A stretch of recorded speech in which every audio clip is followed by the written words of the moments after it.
బస్టాండ్లో కొత్త బస్టాండ్లో ఉన్నాము. ఇక్కడ ప్రయాణికులు చూస్తే 9 గంటలకు వచ్చిన వాళ్ళకి కూడా బస్సు లేదు. ఈరోజు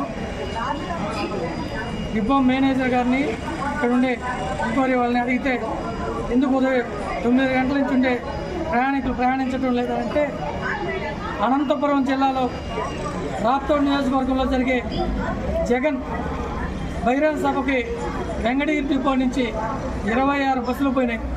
ఉండే బస్సులే తక్కువ అని చెప్పి గత ప్రభుత్వంలో చాలా బస్సులు ఉన్నాయి. జగన్మోహన్ రెడ్డి గారు వచ్చినాక బస్సులు తగ్గించేది కాకుండా ఇక్కడి నుంచి అనంతపురం పంపించడం 3 రోజులు ఇక్కడ ప్రయాణికులకి చాలా ఇబ్బందిగా ఉంది. వీళ్ళందరూ కూడా వ్యవసాయం చేసుకుంటూ రోజువారీ కూలీలు, రోజువారీ ఉద్యోగాలు చేసుకునే వాళ్ళు. వీళ్ళు కారులోనూ ఆటోలో కావాలంటే బడ్జెట్ ఎక్కువ అవ్వడం వల్ల దగ్గర 2-3 గంటల నుంచి కూడా ఇక్కడ ప్రయాణికులు